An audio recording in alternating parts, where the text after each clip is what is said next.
샬롬 샬롬 샬롬 샬롬.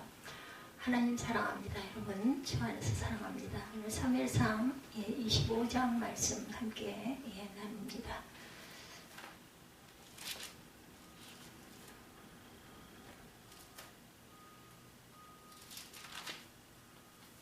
(1절에서) 41절 말씀 42절까지 내용으로 되어 있죠. 이제 사무엘이 죽는 일이 일어납니다. 42절에 보니 아비가일이 급히 일어난 아비를 타고 그 뒤를 따라 처녀 5과 함께 다윗의 전령들을 따라서 다윗의 아내가 되니라. 다윗이 또 이스라엘 아호나임을 아내로 맞았다. 아히노암을 아내로 맞았더니 그들 두 사람이 그의 아내가 되니라. 사울이 그의 딸 다윗의 아내 미가를 갈림에 사는 라이스의 아들 발디에게 주었더라. 이렇게 끝이 나죠. 이제 25장 1절부터 42절 천국은 침노하는 자의 것이라는 그런 내용으로 함께 은혜를 나눕니다. 나발과 그의 아내 아비가일에 관한 이야기. 오늘 말씀이 나발은 마음이 완악하여서 다윗을 도와주기를 거절하죠. 그 결과 비참한 죽음을 맞게 됩니다. 반면 아비가일은 자신을 낮추고 마음을 다해 다윗을 섬기지요. 그래서 그녀는 다윗의 아내가 됩니다. 이 이야기는 단순히 다윗에게 선행을 베푸지 않아서 망했고 선행을 베풀어서 축복을 받았다는 이야기가 아니죠. 그래서 다윗은 하나님 나라를 상징합니다. 사무엘이 죽고 이제 다윗 왕가가 세워졌어요. 그리고 이 다윗 왕가에 예수님이 탄생하시죠. 그러므로 다윗 왕을 영접하는 자는 천국에 들어가는 것이고 그를 거절하는 것은 천국을 거절하는 것이다. 오늘 본문 말씀을 통해서 누가 어떻게 천국에 들어갈 수 있는지 우리 함께 은혜를 나눕니다. 첫째, 천국을 거절한 나발 이야기죠. 1절에 사무엘이 죽음에 온 이스라엘 무리가 모여 그를 두고 슬피 울며 라마 그의 집에서 그를 장사한지라. 다윗이 일어나 바란 광야로 내려가니라. 이렇게 돼 있어. 1절이 이스라엘의 영적 지도자 사무엘이 죽었습니다. 사무엘은 하나님의 말씀이 희귀한 사사시대의 마지막 사사죠. 그의 마지막 임무는 다윗에게 기름 부어 다윗 왕가를 세우는 일입니다. 이제 그 사무엘의 죽음으로 하나님의 영적 통치권이 다윗에게 넘어갑니다. 다윗은 이제 이 땅에서 하나님 나라를 대표하는 자가 되었어요. 다윗은 사무엘을 장사하고 바란 광야로 내려갔어요. 2절과 3절에 마온에 한 사람이 있는데 그의 생업이 갈멜에 있고 심히 부하여 양이 3,000마리요 염소가 1,000마리이므로 그가 갈멜에서 그 양털을 갖고 있었으니 그 사람의 이름은 나발이요 그의 아내 이름은 아비가일이라. 그 여자는 총명하고 용모가 아름다우나 남자는 완고하고 행실이 악하며 갈렙 족속이었더라. 이렇게 되어 있습니다. 바람강의 마온이라는 지역이 있어요. 그곳에 나발이라는 큰 부자가 살고 있었고 그는 아주 완고하고 행실이 악한 자였다. 나발. 반면 그의 아내 아비가일은 총명하고 용모가 아름다운 여자라고 나옵니다.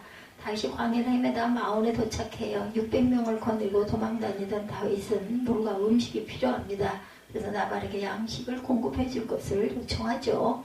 이런 다윗의 요청에 나발의 반응이 10절과 11절에 보면 나발이 다윗의 사람들에게 대답하여 이르되 다윗은 누구며 이새의 아들은 누구냐. 요즘에 각기 주인에게서 억지로 떠나는 종이 많도다. 내가 어찌 내 떡과 물과 내 양털 깎은 자를 위하여 잡은 고기를 가져다가 어디서 왔는지도 알지 못하는 자들에게 주겠느니라. 이렇게 거절합니다. 나발은 단번에 다윗의 요청을 거절하죠. 더욱이 그는 다윗이 누구냐며 무시합니다. 사실 당시 이스라엘 모든 사람들 뿐만 아니라 이방 나라 사람들까지도 다윗을 알고 있었어요. 사울이 죽인 자가 천천히요 다윗은 만만히로다 하는 노래가 유행했기 때문이죠. 그러나 나발은 다윗이 누구냐고 무시할 뿐만 아니라 다윗의 아버지 이새를 들먹이면서 다윗을 멸시합니다. 나발은 매우 부자였지만 완악하고 인색한 자였어요. 그는 오직 자신의 유익을 위해 사는 아주 탐심이 많은 자여서 나그네를 영접하라는 하나님의 계명에는 관심이 없습니다. 신명기 10장 18절과 19절에 보면 과부를 위하여 정의를 행하시며 나그네를 사랑하여 그에게 떡과 옷을 주시나니 너희는 나그네를 사랑하라. 전에 너희도 애굽 땅에서 나그네 되었음이라 이렇게 말씀하죠. 하나님께서는 고아와 과부와 나그네를 영접하라고 명령하셨지만 나발은 이 명령을 무시합니다. 그런 영적인 것에는 관심이 없이 오직 자신의 유익만을 위해 살죠. 그래서 하나님 나라로 임한 다윗을 거절하죠. 천국은 침노하는 자의 것입니다. 마태복음 11장 12절이죠. 세례 요한의 때부터 지금까지 천국은 침노를 당하나니 침노하는 자는 빼앗느니라 이렇게 증거해요. 천국은 이미 다윗을 통해 나발에게 임했어요. 그러므로 나발은 적극적으로 천국을 침노하듯 주어진 기회를 잡아야 했습니다. 그는 그의 완악한 마음과 탐심이 더러워진 눈으로 천국을 보고도 놓치고 말죠. 여기서 나발은 오늘날 하나님 말씀, 하나님 나라에 관심이 없는 현대의 불신자들과 같습니다. 영적인 무지와 무관심으로 인한 하나님 나라에 대해서 전혀 무관심하죠. 주의 종들이 하나님 나라를 전파하고 이들에게 다가가지만 아예 무시하죠. 이런 자들의 결국은 사망이고 심판이죠. 38절에 보면 한 열흘 후에 여호와께서 나발을 치심해 그가 죽으니라. 하나님께서 나발을 치심해 그가 죽었어요. 나발은 부자였고 그럼보다 그의 죽음을 구하지를 못하죠. 결국 그는 하나님 나라를 목전에 두고도 탐심과 완악함으로 인해 천국에 들어가지 못하는 불행한 자가 되었습니다.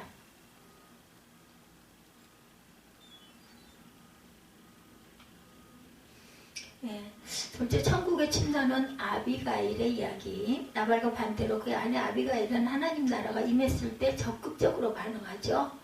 아비가일을 통해서 천국에 들어가는 방법을 5가지로 나뉘어 봅니다. 첫째, 다윗의 소식을 듣죠. 14절에 하인들 가운데 하나가 나발의 아내 아비가일에게 말하이르되 다윗이 우리 주인에게 문하러로 광야에서 전령들을 보냈거늘 주인이 그들을 모독하였나이다.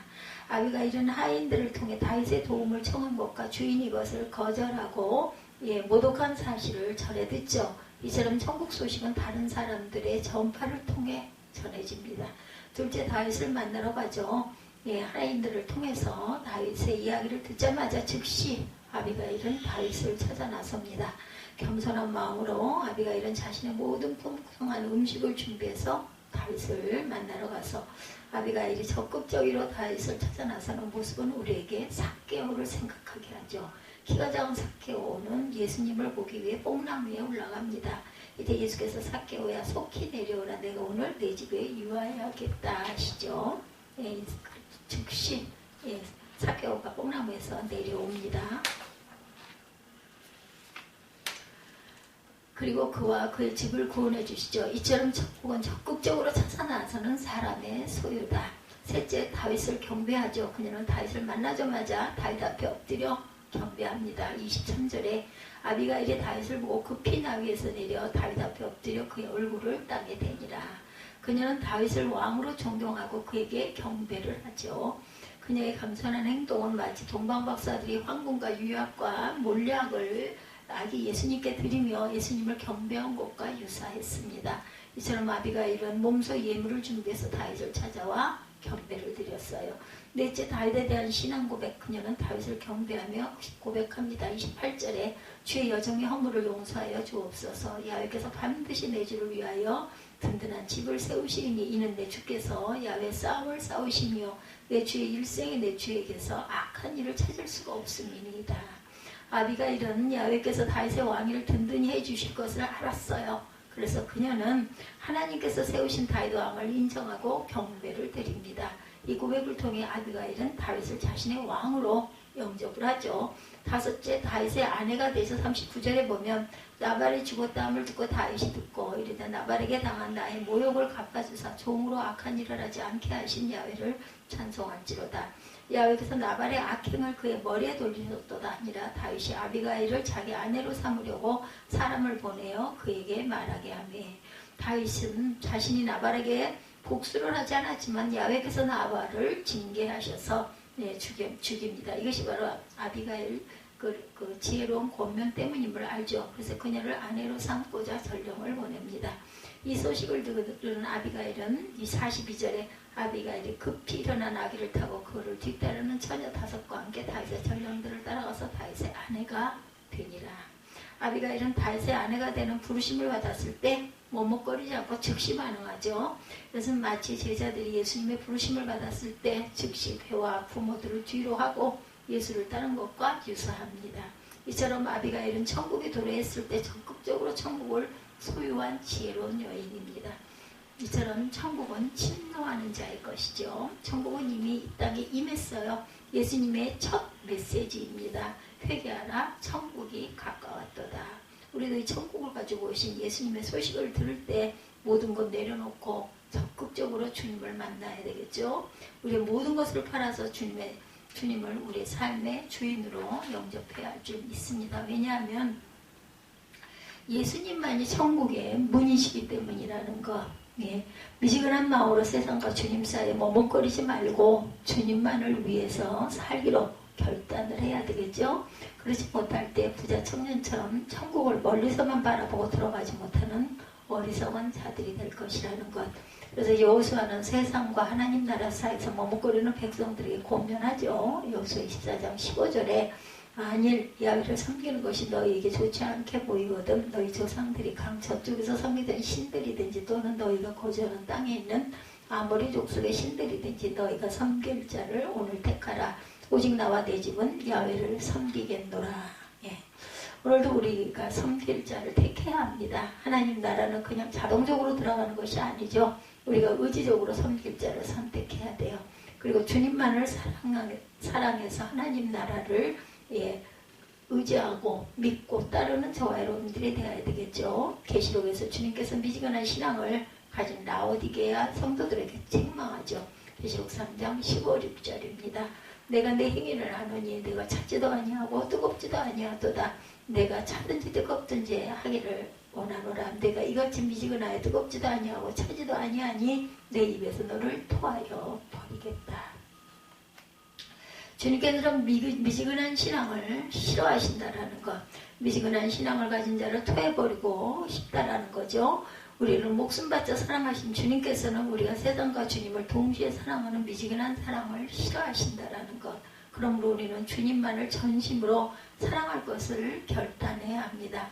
주님을 주로 모시고 순종하며 살 것을 결단하십시다. 그렇지 않으면 주님께서 우리를 토해버리신다고 하시죠. 이렇게 우리가 우리의 마음을 다해 주님만을 섬기며 살아갈 때 천국을 소유하는 천국 백성들이 되겠죠. 계시록 19장 17절과 18절 말씀입니다. 그리스도의 순결한 신부로 천국에서 어린 양의 혼인잔치에 참여하게 되는 내용이죠. 우리가 즐거워하고 크게 기뻐하며 그에게 영광을 돌리세 어린 양의 혼인 기약이 이르렀고 그의 아내가 자신을 준비하였으므로 그에게 빛나고 깨끗한 세마포로 옷을 입도록 허락하셨으니 이 세마포 옷은 성도들의 옳은 행실이로다. 아멘. 순결한 마음으로 그리스도만을 사랑한 모든 성도들은 그리스도의 순결하고 아름다운 신부라는 것, 오직 그리스도를 한 마음으로 전심으로 사랑한 순결한 신부들만이 신랑 되신 예수님과 함께 혼인잔치에 참여할 수 있다는 거죠. 그러므로 우리는 이 땅에서 그리스도의 신부로서 오직 주님만을 사랑해야겠다. 그리고 그리스도의 신부들은 이 땅에서 아름다운 신부의 예복을 준비해야 합니다. 예복은 성도들의 착한 행실이라고 하죠. 즉 우리의 삶의 선한 열매가 우리의 혼인 예복이라는 것. 그럼 평소에 우리는 신랑 되신 예수님의 말씀에 순종해서 과부와 고아를 돕고 나그네를 섬겨야 하겠다. 주님께서 주신 세계 선교 명령에 순종해서 복음을 전함으로 빛나고 깨끗한 세마포 옷을 예비해야 합니다. 이렇게 우리가 주님을 왕으로 모시고 주님 말씀에 순종하고 살 때 날마다 아름다운 세마포를 준비하는 것임을 믿으시기 바랍니다. 우리 신랑 되신 예수님을 힘을 다해 마음을 다해 정성을 다해 사랑합시다. 그리고 우리의 왕을 마음을 다해 경배하십시다. 지금부터 영원토록 신랑 되신 예수님과 함께 영생을 누리시기를 주님의 이름으로 축복합니다. 마음을 다해 주님을 왕으로 모셔드리고 우리 모든 것을 드리고 우리의 왕을 경배하는 그리스도의 순결한 신부로 순결한 마음으로 오직 그리스도만을 사랑하시는 사순절 기간 더욱 주님께 가까이 가시는 저와 여러분이 되시기를 주님의 이름으로 축복합니다. 기도하시겠습니다.